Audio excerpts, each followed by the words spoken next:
مفتی صاحب یہ بھی بڑا مطلب مسائل سوالات ایسے ہیں کہ واقعی پوچھتے ہوئے بھی مجھے سوچنا پڑتا ہے. اچھا سوال یہ ہے کہ محرم الحرام میں نکاح کرنے کا شرعی حکم کیا ہے؟ اگر کسی کے لیے بیرون ملک آنے جانے کا مسئلہ ہو تو کیا مجبوری میں وہ نکاح کر سکتا ہے؟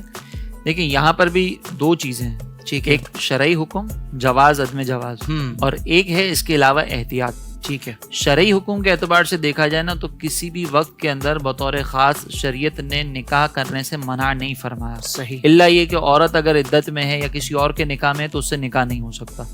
باقی کوئی وقت ایسا خاص نہیں بیان کیا کہ ہم جو ہے وہ اس کے اندر نکاح نہیں کر سکتے.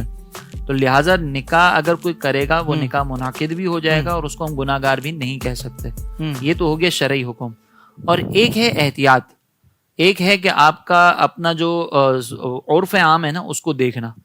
اگر عرف عام کے اعتبار سے دیکھا جائے نا تو اگر مثال کے طور پر کسی کے والد صاحب کی فوتگی ہو جائے تو وہ خاص اس دن کے تعین کر کے اس دنوں کا تعین کر کے نکاح کی ڈیٹ نہیں رکھے گا جبکہ اس کو پتا ہو یہ والد صاحب کی برسی اس لیے میں نکاح کر رہا ہوں. کیونکہ ہمارے یہاں پر والد صاحب کی برسی ایک تھوڑا سا دل غمگین ہوتا ہے اور نکاح کا معاملہ جو ہے وہ خوشی کا معاملہ ہے. تو بطور خاص کوئی اس طرح سے کرتا نہیں ہے. بلکہ کوئی ڈیٹ متعین ہو اور کوئی ایسا سانحہ ہو جائے تو بندہ وہ تاریخ بھی آگے بڑھا دیتا ہے, تاریخ بھی ڈیلے کر دیتا ہے. ایسا ہی. اس صورت میں اگر کوئی اس احتیاط کی وجہ سے محرم میں نکاح کو پسند نہیں کرتا, کہتے ہیں یار اگر سے ٹھیک ہے شریعت نے اجازت دی ہے لیکن میں نہیں کرنا چاہتا, تو یہ بہت اچھی بات ہے. اس میں احتیاط ہی کرنی چاہیے کیونکہ اس سے فتنوں کے دروازے بھی کھل سکتے ہیں. بالکل صحیح. لیکن اب رہی بات مجبوری کی کہ مجبوری ہے, فلائٹ ہے, آنے جانے کے معاملات ہیں, یا کوئی ایسا ملک ہے کہ جہاں پر آپ نے نکاح کے لیے کوئی اپوائنٹمنٹ وغیرہ لینے پڑتے ہوں کیونکہ کورٹ وغیرہ کے اندر رجسٹریشن ہوتی ہے تو اس کی اپوائنٹمنٹ ہوتی ہیں باقاعدہ. تو وہاں پر پھر اس انداز سے اہتمام نہ کریں کہ ایسا محسوس ہو کہ خدا نہ خواستہ ہم جو وہ کربلا والوں کا غم ہمیں ہے ہی نہیں, ہم ان کی تعلیمات کو بالکل نظر انداز کر رہے ہیں. وہاں پر پھر آپ اللہ تبارک و تعالیٰ کے ذکر کا اہتمام کر کے نعت خوانی کر کے کربلا والوں کی منقبتیں پڑھ کے پھر یہ نکاح کریں گے. انشاءاللہ نکاح میں بھی برکتیں ہو جائیں گی. لیکن یہ اس وقت کیا جائے جب واقعی کوئی مجبوری ہو.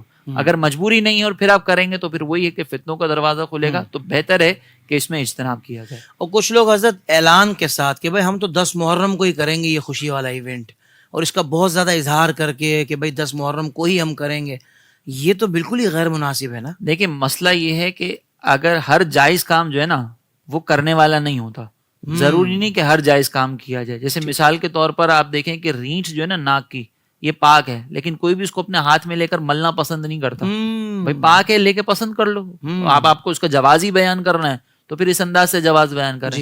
یہ مثال میں نے اس لیے دی ہے تاکہ لوگوں کو معلوم ہو کہ بعض اوقات جو چیز عوام کے اندر اچھی نہیں سمجھی جاتی نا اس کو اختیار کرنا, لوگوں کو منتشر کرنا, یہ بھی غلط ہوتا ہے. صحیح. تو بعض اوقات کوئی اگر یہ کر رہا ہے نا تو اس کے بارے میں پھر ہمیں یہ ڈاؤٹ ہونا شروع ہو جائے گا کہ کہیں یہ ان سے تو تعلق نہیں رکھتا جو آل بیت اطہار سے بغض رکھنے والے. اللہ اکبر. اگر کوئی اہتمام کے ساتھ ایسا کر رہا ہے کیونکہ پھر یہ اس طرف توجہ جائے گی. صحیح. اسی لیے یہ بھی انداز اختیار نہ کیا جائے, اعتدال اس میں اختیار کرنا ضروری ہے.